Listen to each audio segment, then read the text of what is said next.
ជំរាបសួរបងប្អូនទាំងអស់គ្នាខ្ញុំជីនិចចានៅរាល់វីដេអូរបស់ខ្ញុំមុនមកគឺបង្ហាញបងប្អូនពីការធ្វើចង្ហាន់ប្រគេនលោកយកតែម្ដងអត់ដែលបង្ហាញថាមុនឡើងដល់ភ្នំបានប្រគេនចង្ហាន់លោកហ្នឹងមានសកម្មភាពអីខ្លះហេឥឡូវនេះវាដូចជាទស្សនវិជ្ជាក្រោយឆាកអញ្ចឹងណាបងប្អូនពេលដែលទៅដល់ព្រះវិហារភ្លាមគឺត្រូវទៅផ្សារនៅក្រុងព្រះវិហារហ្នឹងទិញបន្លែទិញសាច់ទៅគ្រប់យ៉ាងទាំងអស់ត្រៀមឲ្យគ្រប់ចំនួនមនុស្សប្រមាណអ្នកហើយសាច់ត្រូវប្រមាណបន្លែប្រមាណបើយើងដឹងថាធ្វើម្ហូបអីបានខ្លះកាន់តែល្អបើអត់ទេទិញសគួរទៅហើយថ្ងៃហ្នឹងក៏បានឈៀងចូលញ៉ាំកាហ្វេកន្លែងមិត្តភ័ក្តិដែរស្គាល់គ្នាធ្វើការជាមួយគ្នាតាំងពីពេញឥឡូវទៅជួបគ្នានៅព្រះវិហារវិញចាញ៉ាំកាហ្វេកន្លែងគាត់ហើយក៏បន្តដំណើរទៅភ្នំតែម្ដងបងប្អូនចាជីផាសអាប់ទៅទេខ្ញុំមិនមែនធូធាអីមានឡានមានអីទៅទេជីឡានក្រុងទៅហើយជីផាសអាប់បន្តទៀតហើយយើងត្រូវឈប់នៅកន្លែងសហគមន៍តាំងយូរដើម្បីយើងរកកម្លាំងជូនជួយលីអីវ៉ាន់ទៅព្រោះអីវ៉ាន់ច្រើនយើងលីខ្លួនឯងយើងទៅរួចទេបងប្អូនយើងអត់សមណាហើយអីវ៉ាន់រៀងច្រើនក៏យើងលីអីវ៉ាន់ខ្លួនឯងខ្លះចឹងណាដាក់ឲ្យគាត់ទាំងអស់ពេកវាធ្ងន់ពេកហើយបងប្អូនមួយចំនួនក៏អត់ដឹងថាផ្លូវឡើងយ៉ាងម៉េចអីយ៉ាងម៉េចអញ្ចឹងក្នុងវីដេអូនេះខ្ញុំដាក់ជូនទាំងអស់ហ្មងផ្លូវឡើងទៅលើភ្នំស្បែកមានជ័យគឺមានចដាអញ្ចឹងបងប្អូនអត់ពិបាកទេកន្លែងដែលខ្ញុំឡើងនេះគឺនៅខាងសហគមន៍តាំងយូអញ្ចឹងបើនៅខាងវត្តតបោកខ្មៅគឺមានចដាថ្មបើនៅខាងសហគមន៍តាំងយូវត្តតាំងយូគឺមានចដាឈើខាងសហគមន៍ជាអ្នករៀបចំធ្វើចដាហ្នឹងណាបងប្អូនចាហើយដល់ពេលយើងឡើងខែភាសាអញ្ចឹងគឺថាចាប់ផ្ដើមមានរុក្ខជាតិអីផ្សេងៗដុះមកប្លែកស្អាតណាបងប្អូនតាក់ទាញភ្នែកតាំងពីតាមផ្លូវឡើងទៅចាដើមឈើប្លែករុក្ខជាតិវាខុសពីអ្វីដែលយើងឃើញនៅខាងក្រោមភ្នំឬក៏ខុសពីភ្នំផ្សេង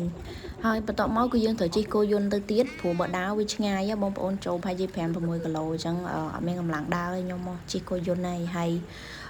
ទៅដល់កន្លែងទឹកជ្រោះកន្លែងដែលខ្ញុំលេងទឹកនេះគឺនៅខាងក្រោមទឹកជ្រោះយើងត្រូវបន្តដំណើរពីទឹកជ្រោះហ្នឹងទៅទៀតទៅដល់កុដិលោកហើយគាត់ទៅតាមផ្លូវទៅហ្នឹងនាំគ្នាឈប់លេងទឹកឡើងមកសន្ទុះទៅដាក់រួចទេទៅជាក់ស្រួលហើយជាប់ចិត្តមែនតើបងប្អូនអើយអត់ចង់ចាញ់មានកន្លែងទឹកហ្នឹងឯណាហើយខ្ញុំនេះពីក្រោមភ្នំទៅទិញផ្សិតកង្កោកព្រោះយើងអត់ដឹងថាយើងអាចមានពេលទៅដើររកផ្សិតអត់ឬក៏មិនដឹងថាផ្សិតពីដោះនៅណាអីណាអញ្ចឹងណាក៏ទិញផ្សិតកង្កោកពីខាងក្រោមទៅ1 គីឡូ 20000ដល់ពេលដើរទៅកុដិលោកឃើញផ្សិតនៅតាមផ្លូវដែរតែយើងអត់បេះបានច្រើនទេបេះបានប្រហែលជា10ជាង10ដើមអីបានហ្នឹងអញ្ចឹងទៅ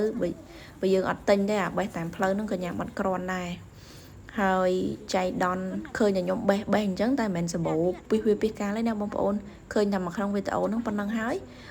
តាមផ្លូវដើរហ្នឹងរកលេងឃើញទៀតហើយតោះតាថ្ងៃស្អែកឡើងបាត់លោកជូនទៅរកផ្សិតទៀតណាបងប្អូនហើយពេលឡើងទៅដល់ភ័យតែបងប្អូនទៅដល់អត់ឃើញលោកឃើញគាត់ចាក់សោអត់មានមនុស្ស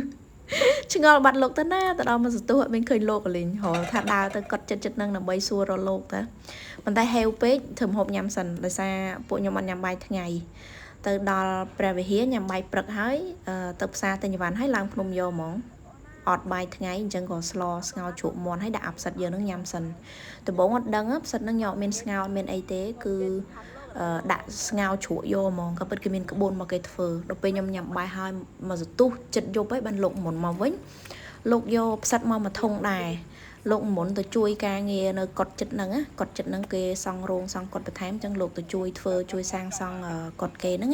ហើយក៏លោកឆ្លៀតទៅដើរដកផ្សិតដើម្បីឆាន់ខ្លួនឯងហ្នឹងចៃដន្យខ្ញុំឡើងទៅហ្នឹងក៏នាំគ្នាលៀងផ្សិតទៅចែកគ្នាព្រោះខានជួបលោកមួយរយៈឯក៏សួរនាំពីលោកអញ្ចឹងណាទៅចែកគ្នាសើចផងអីផងហើយមើលទេសភាពកន្លែងកុដិលោកអូហូយចេះទៅជាក់ចិត្តស្រស់ស្រាយស្ងប់ស្ងាត់ល្អណាស់បងប្អូនហើយយើងលៀងផ្សិតដែលលោករកបានហ្នឹងបានឡើងមកកធុននេះធំណាបានច្រើនមែនតើហើយក្បួនដែលគេញ៉ាំផ្សិតហ្នឹងគឺត្រូវស្ងោរវាឲ្យបានពីទឹកសិនដើម្បីកុំឲ្យវាឈឺពោះវាមានផ្សិតហ្នឹងវាមានជាតិរំអិលនៅខាងលើក្បាលរបស់វាមានរាងល្អិលកាលណាបើយើងញ៉ាំវាច្រើនក្នុងចំនួនច្រើនអញ្ចឹងហ្មងដោយអាជាតិរំអិលហ្នឹងវាធ្វើឲ្យយើងឈឺពោះចុកពោះអីចឹងណាអញ្ចឹងទៅលោកក៏ឲ្យស្ងោរសិនយើងត្រូវដាក់ស្ងោរវាពីទឹកសិនលាងវាចេញសិនហើយចាំទឹកទី2ហ្នឹងក៏លាងវាចេញដែរហើយបានយកវាទៅស្លទៅធ្វើអីតាមម្ហូបដែលយើងត្រូវការចាចឹងគេមានក្បួនរបស់គេធ្វើតាមលោកទៅទំមហើយយកជ្រៅដែរតាបងប្អូនហើយស្អែកឡើងមិនយើងបានធ្វើចង្ហាន់ធ្វើអីប្រគេនលោកបន្ថែមទៀតអញ្ចឹងបងប្អូនចាំមើលវីដេអូដែលខ្ញុំប្រគេនចង្ហាន់លោកនៅថ្ងៃបន្ទាប់ទៀតណាបងប្អូនអរគុណច្រើនវីដេអូយើងមានតែប៉ុណ្្នឹងទេបាយបងប្អូនទាំងអស់គ្នា